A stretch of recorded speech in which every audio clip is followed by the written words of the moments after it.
This is about money, sex, fame, health, self, and yoga. Everybody wants happiness.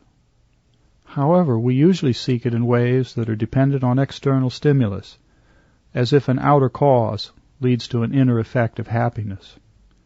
Surely this process of stimulus response works to some degree. We've all experienced this in different ways, where getting what we want seems to make us feel good, and not getting what we want seems to make us feel bad.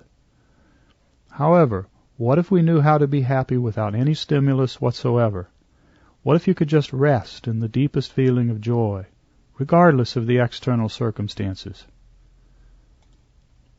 There seems to be two polarities.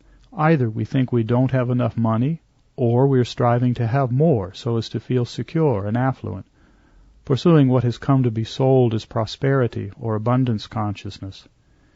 Either we don't have a good relationship, or we seek to find the ideal partner so that we will feel whole, complete, and needed.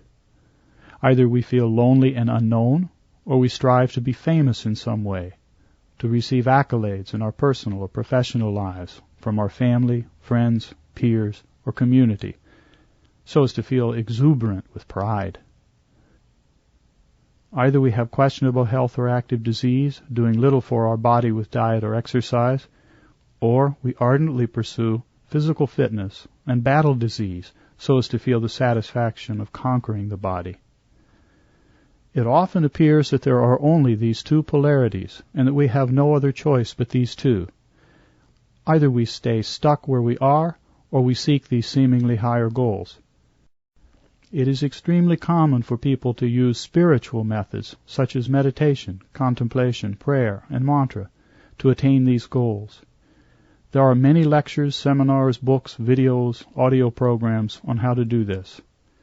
We are repeatedly told that we can have anything we want, that all we have to do is visualize it, and the universe or God will provide it for us. It is very easy to not see the ego drive behind this approach to spiritual life. It means we are measuring spiritual success by our bank account, sex life, popularity, and physical situation. It doesn't take a great deal of reflection to see that these are reframes of attachment, hedonism, or greed, which have generally been seen as obstacles to attenuate rather than goals to be attained. However, there is a third choice, which is far beyond this oversimplified perspective of having or not having the objects or circumstances of our desire world. There is a way of being, a higher goal, that has nothing to do with whether our desires are or are not fulfilled. In fact, it completely transcends the issue of desire. This is not to suggest that one should starve in poverty, grieve with loneliness, mourn in desolation, or suffer in physical pain. Imagine for a moment that you were in such a state of mind that you always felt complete, regardless of whether or not you have any money at all. Imagine for a moment that you truly felt whole, with or without any other partner in your life. Imagine for a moment that you felt at complete peace, even if no person had ever heard of your name or accomplishments.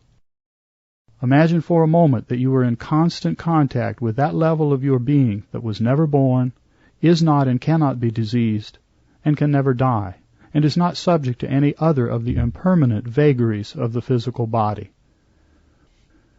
To know the self, the Atman, or Purusha, the center of consciousness, is to rest in the awareness of, to realize that which is beyond all of these surface-level conditionings.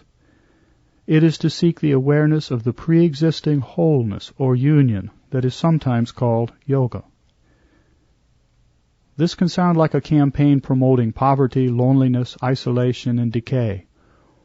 Those promoting the worldly solutions will often sell their wares in this way by saying that words such as these are designed to leave people where they are, or to be miserable in life, as if these words are suggesting some future afterlife will be more fulfilling. This is very far from the message of pursuing self-realization. One who seeks to know the eternal, pure, ever-joyous center of consciousness can easily live in the world and enjoy the objects of the world at the same time.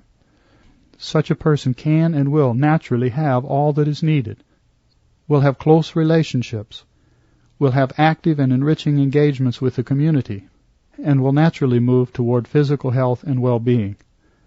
However, these are not the goals, but are the natural byproducts of sincerely, passionately seeking that single higher goal. Mind is very tricky. It will try to reason that, okay, so to get money, sex, fame, and health, I need to pursue enlightenment. Good, let me do that, so that I can get what I want. That is a game of the mind. The primary goal of seeking the direct experience of that eternally joyous center of consciousness is being skipped over once again in the name of the lesser goals. However, one who repeatedly seeks that single higher goal by whatever name you choose to call it will find that those secondary goals come easily. They become pleasant experiences of life, but can have no effect whatsoever on whether I am feeling good or I am feeling bad. One who knows the self, the Atman, can live in the world, but yet be above the world. Even for one who has not attained permanent awareness of this self, which is the self of all, but who is consciously, persistently, though gently pursuing it, will find that the other pleasures will come, resting on the foundation of the higher. This is so elegantly simple and profoundly practical, bringing such grand results, that it can be repeatedly overlooked. By being ever mindful that the highest joy is already there, in the inner chamber of our being, in fact, being who we really are, life becomes very straightforward and happy. Moving towards this one goal brings many fruits along the way. Life becomes poetry and song, filled with joy. And one day, when least expected, when, in a moment, there is no expectation at all, the self, truth, or God is revealed. And that leaves all of the other pleasant experiences pale by comparison to this which is incomparable and inexplicable. Om Shanti, Shanti, Shanti. Om Peace, Peace, Peace. May your meditations today bring you peace, happiness, and bliss.